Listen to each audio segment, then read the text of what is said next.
Orar? Pai justo, somos gratos por nessa noite estarmos reunidos em teu nome, tu que és Yahushua, a salvação das nossas vidas e que tem cuidado de nós. Obrigado por esse tempo que temos aqui na tua presença. Sabemos que o mais importante para nós, nosso crescimento, desenvolvimento, nosso suporte vem de ti. Seja assim para os nossos corações nessa noite. Coloca em paz a nossa mente, traz sobre nós conhecimento, traz sobre nós consistência na tua palavra, para que possamos caminhar por ela, através dela, para que possamos também levar outros a conhecerem a tua vontade, a tua palavra, a conhecerem o teu querer para as suas vidas, porque conforme a tua palavra nos ensina, tu não tem prazer na morte do ímpio, tu não tem prazer em que o povo não te conheça e não te busque. Nós, nesta noite, escolhemos buscar a tua presença, assim como os irmãos que nos assistem agora conectados, escolheram buscar a tua presença, aprender de ti.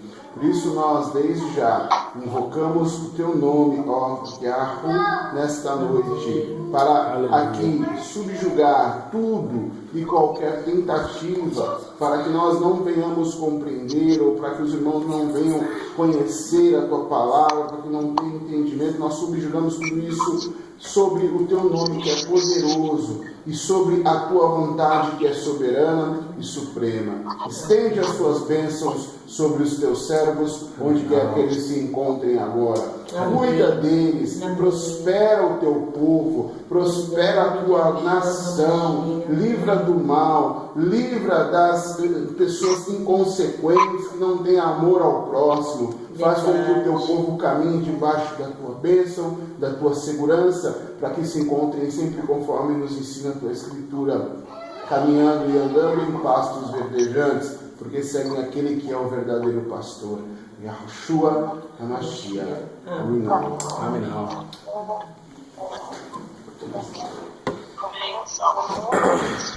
Bom, pessoal, então a gente, semana passada, conversou a respeito das revelações, né, de Rick Galut, onde nós falamos um pouco a respeito dos acontecimentos e arrebatamento. Falamos um pouco segundo o que a Escritura nos diz sobre o que é o verdadeiro arrebatamento.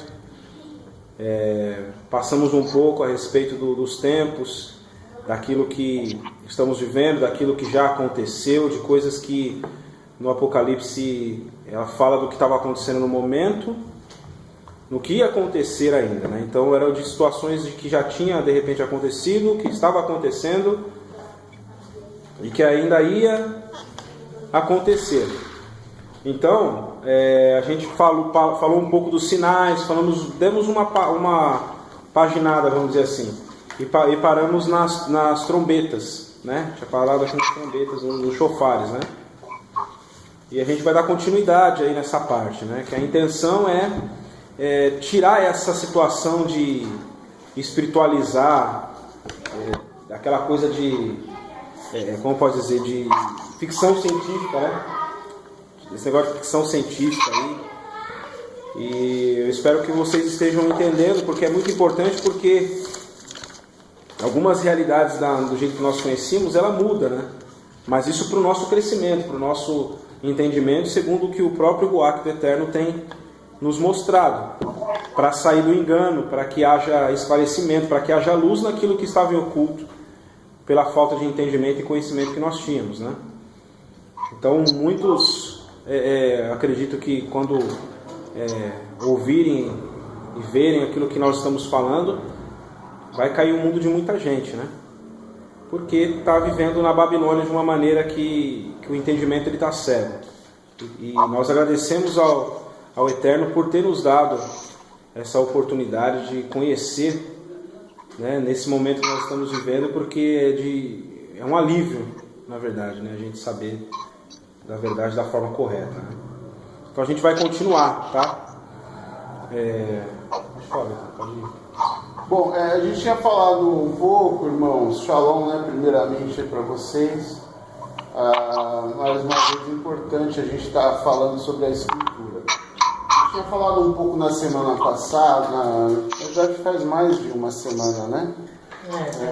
Mais de uma semana já, mas no vídeo passado, na transmissão passada, nós havíamos falado um pouco sobre a questão dos 144 mil, porque muito se fala sobre isso, né? E alguns até que se dizem aí desigrejados, remanescentes e tudo mais, né?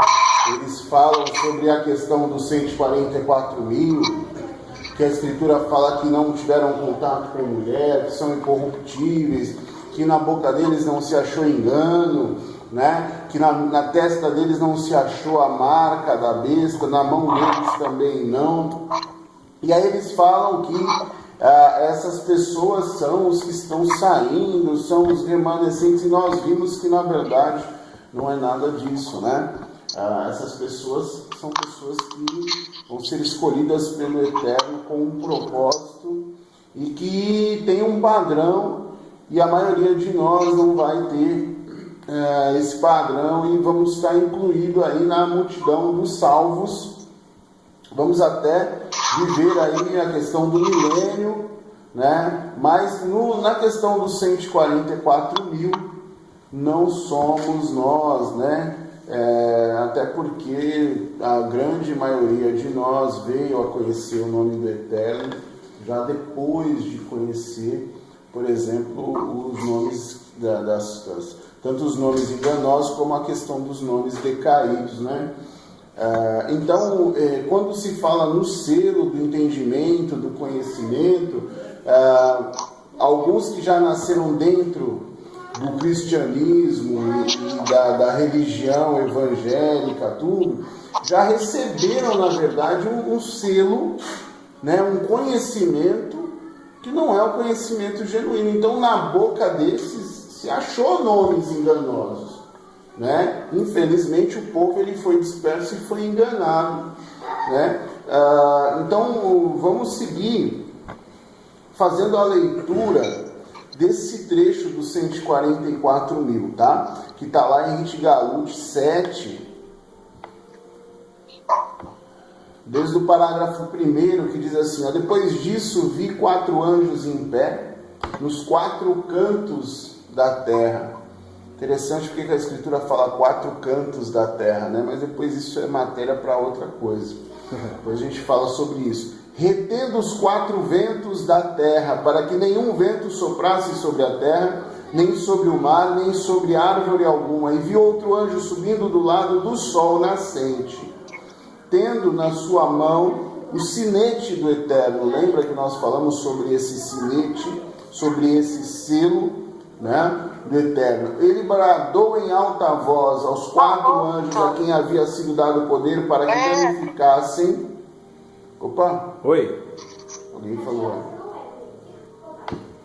Oi!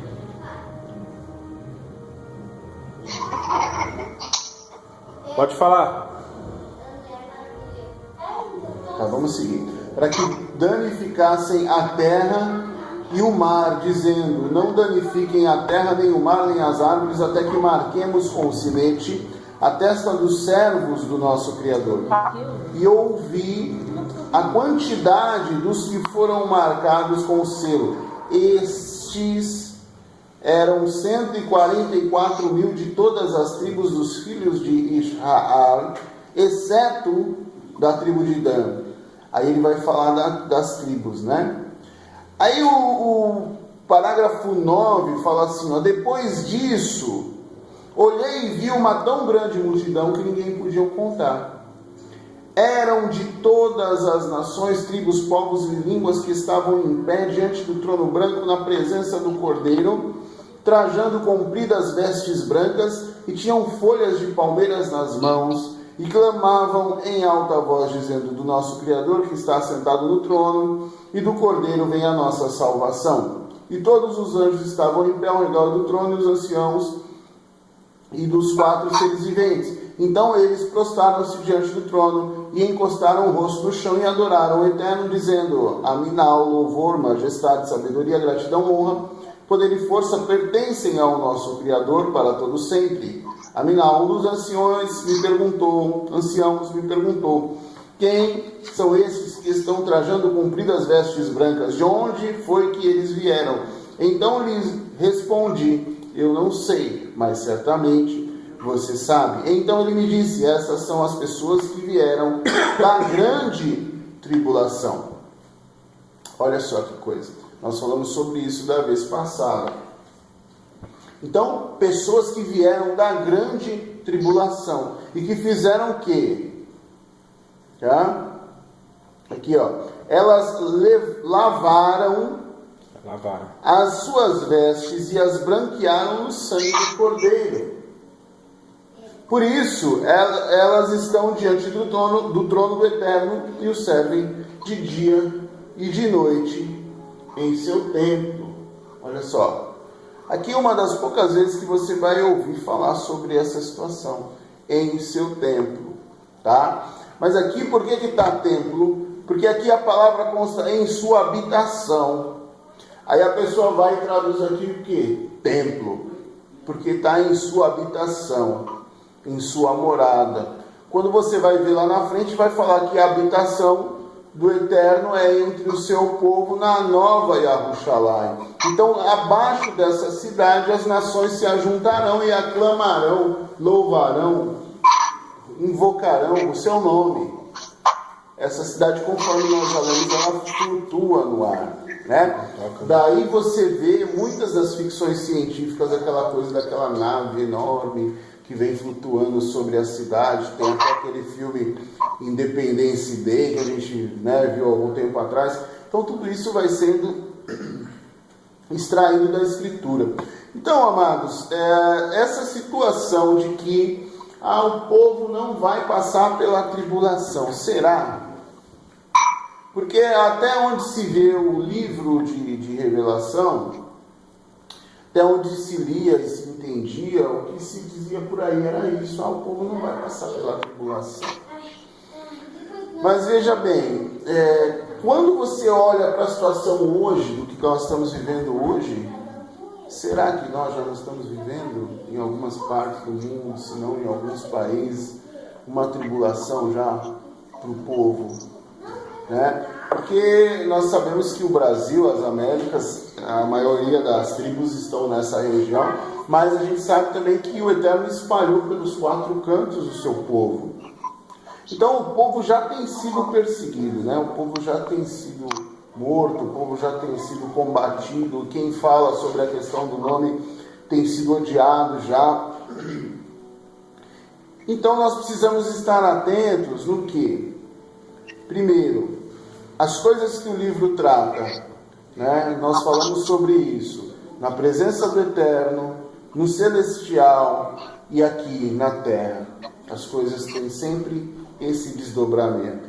A maioria das pessoas vai pegar o livro de Apocalipse e vai ficar procurando aí para ver se já aconteceu, né? Se já veio. Antigamente era assim, pegava e ficava procurando. Já veio o cavaleiro amarelo, já veio o cavaleiro vermelho, já veio o cavaleiro preto. Que cavaleiro nós estamos, né? Quem que será que vai vir agora? Será que agora é o Antimachia? Não, eu acho que é esse Papa. Não, eu acho que é o próximo Papa.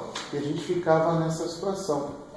Mas a Escritura, ela é clara com relação a essas situações. E o livro da Revelação, ele traz tudo para nós, tá? Ele traz tudo para nós. E tem uma coisa muito interessante no capítulo 10, que foi uma situação que nós falamos quando a gente começou a ler e a conversar sobre esse livro. Está aqui, ó. Eu vou ler o trecho todo, a gente vai ler um pouco mais, mas eu creio que é importante. No capítulo 10, parágrafo 1, ele está assim, ó. Então vi outro anjo poderoso que estava descendo dos céus. Ele estava envolto em uma nuvem e havia um arco celeste acima de sua cabeça. O seu rosto era como o sol, suas pernas eram como colunas de fogo. Ele tinha um livrinho aberto em suas mãos. Ele pôs seu pé direito sobre o mar e o esquerdo sobre a terra, e deu um alto brado como o rugido de um leão. Quando ele bradou, os 7 trovões fizeram soar suas vozes. Aqui se encontra a chave do livro do Apocalipse, ou de Rit Galut, ou da Revelação, como você quiser chamar, tá? Porque isso não é nome próprio, então você pode traduzir, né?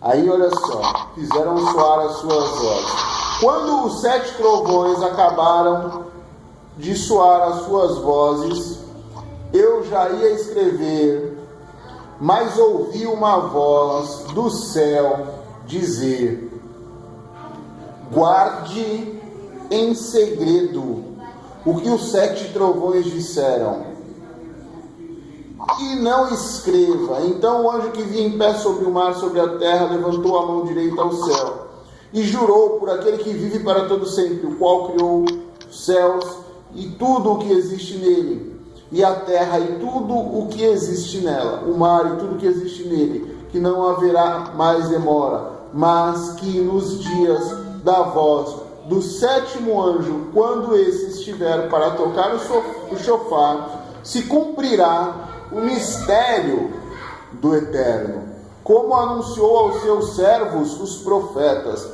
A voz que eu tinha ouvido dos céus falou novamente comigo e disse: vá e pegue o livro que está aberto na mão do anjo que está em pé sobre o mar e sobre a terra. Assim eu me aproximei do anjo e lhe pedi que me desse o livrinho. E ele me disse: pegue o livrinho, comam, e ele será amargo em seu estômago, mas em sua boca será doce como mel. Aí peguei o livrinho da mão do anjo e comi. Na minha boca era doce como mel, mas depois que engoli, o meu estômago ficou amargo. Então me disseram: você deve profetizar outra vez a respeito de muitos povos, nações, línguas e reis. Não precisa falar mais alto, que eles não estão conseguindo ouvir direito. Você quer mandar jogar comigo aqui? Nossa, estou falando alto, hein? Eu acho que... Bom, troca a cadeira que só for... Não tem problema não. Vou chegar mais perto aqui para vocês poderem ouvir. Tá melhor? Tá melhor? Melhorou a voz aí? Melhorou. Ah, tá. Sim, melhorou. Maravilha. Então, quando a gente lê essa situação desse texto, os trovões falaram algo.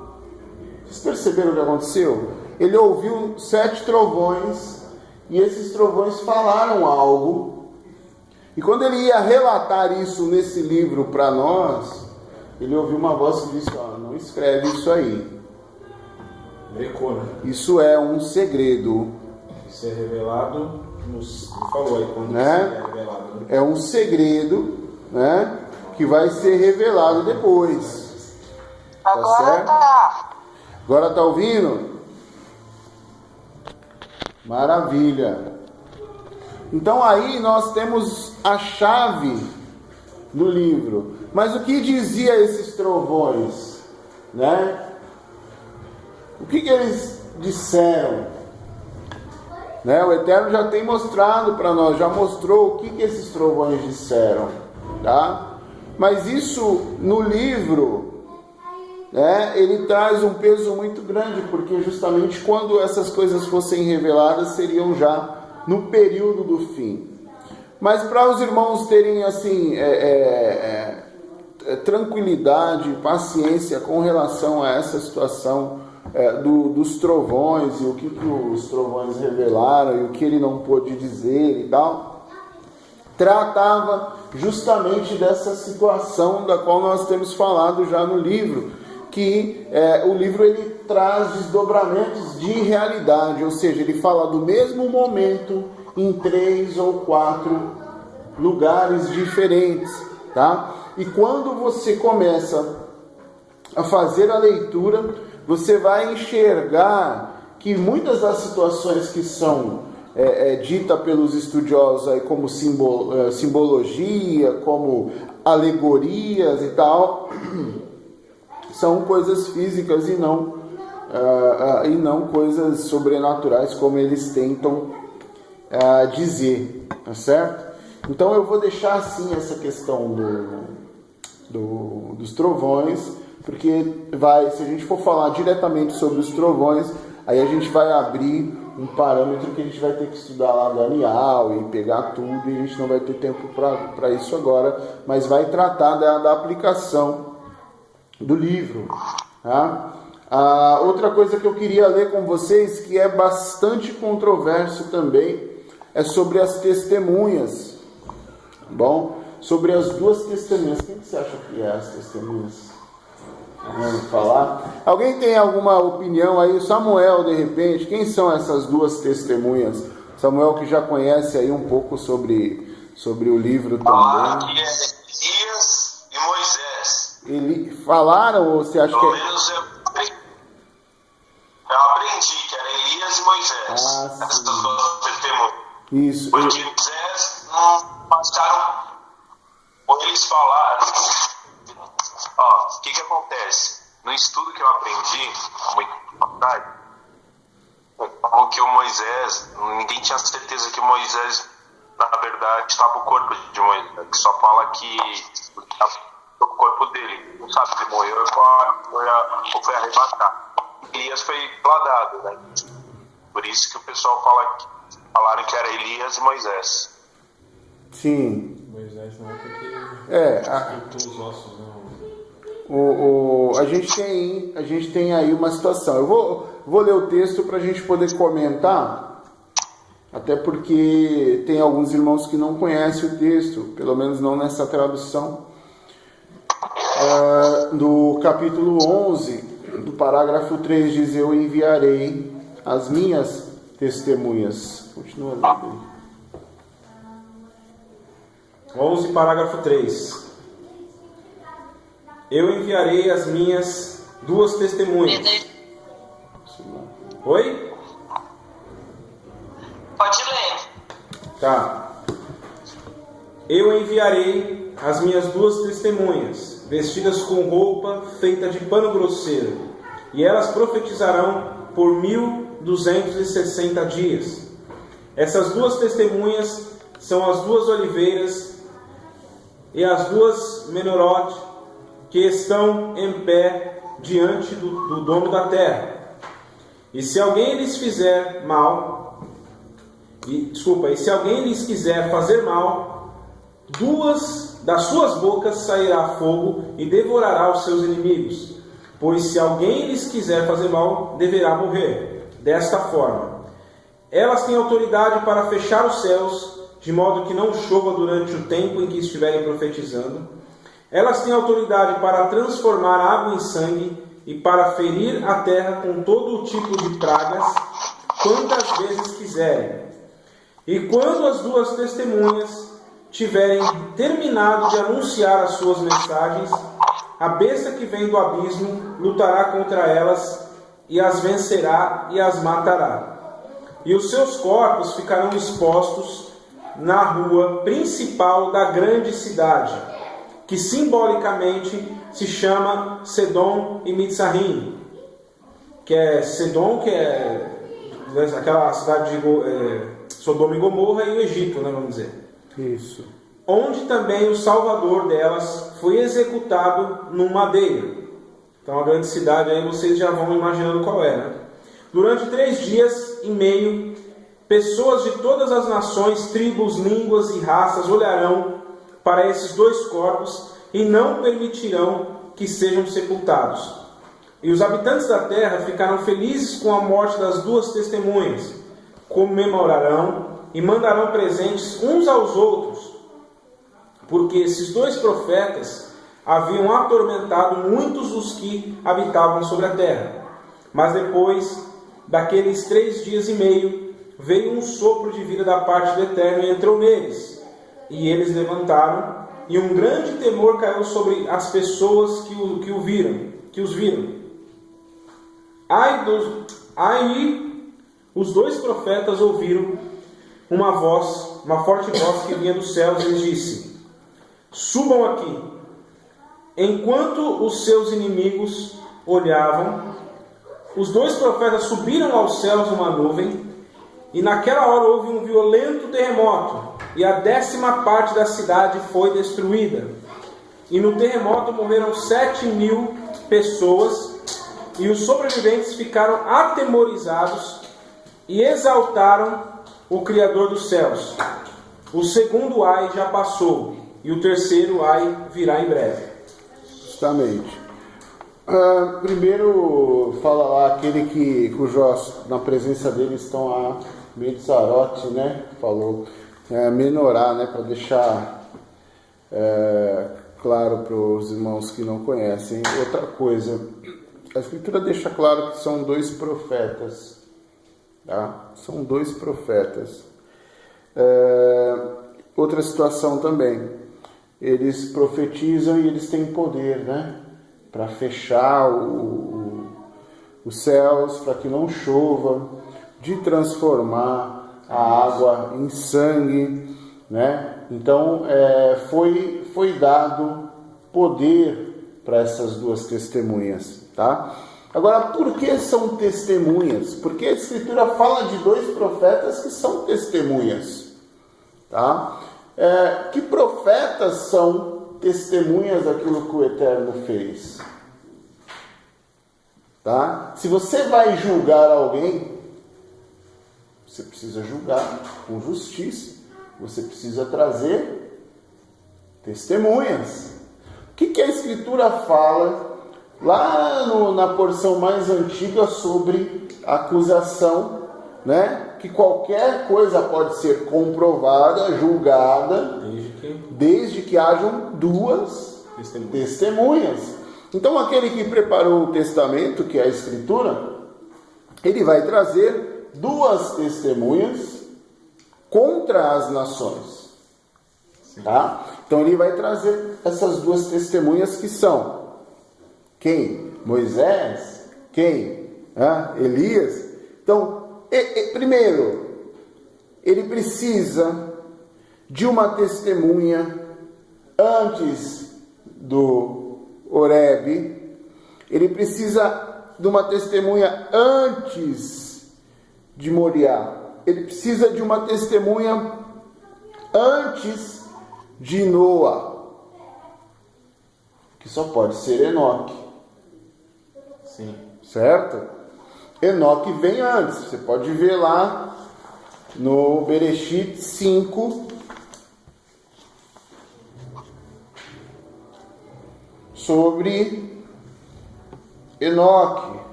Aqui, vamos lá atrás. Sobre a descendência, tá? Que o nome Enoque, né? Que é Shanok, né? Na tradução. Enoque.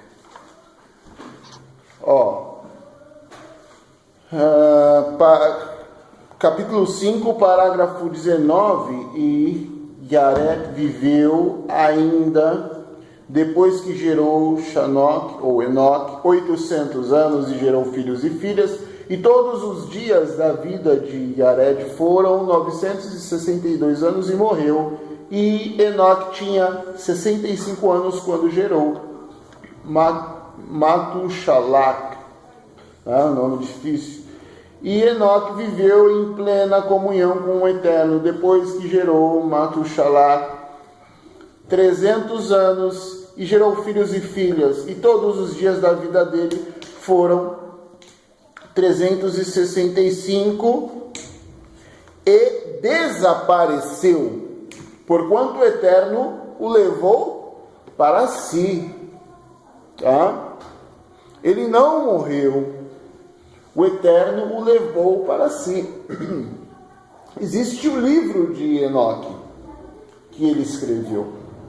E o livro de Enoque, quem já leu, sabe, quem não leu, tem oportunidade de ler, tá? Só tome cuidado porque existem dois livros. Eu estou falando do livro de Enoque etíope, tá? Esse é o livro correto, Etíope, tá? Não um outro que está aí circulando. E ele fala do período todo do que o Eterno revelou para ele, que vai lá desde a primeira semana, ele chama de semana, os milênios, até o 7º milênio, que é quando inicia o reinado do Mashiach na terra. Então, Enoque é testemunha, tá? Desde o início. Por quê? Porque ele não morreu. Então, ele testemunha desde o início de que aquilo que o Eterno mostrou para ele lá no começo está se cumprindo. Alright? Da mesma maneira, da mesma maneira que, se você for analisar, por exemplo, Moshe, né? O pessoal fala, pode ser Moshe porque Moshe transformou a água em sangue, tarará, tarará. Não vai ser Moshe. Quem que vai ser? Eliahu, né? Por que vai ser Eliahu? Porque ele foi levado em vida, tá? Ele foi levado em vida pelo Eterno, tá? Eu tenho aqui que eu marquei lá em 1 Reis, no capítulo 19, você vai encontrar sobre Eliahu, tá? Que é Elias, certo?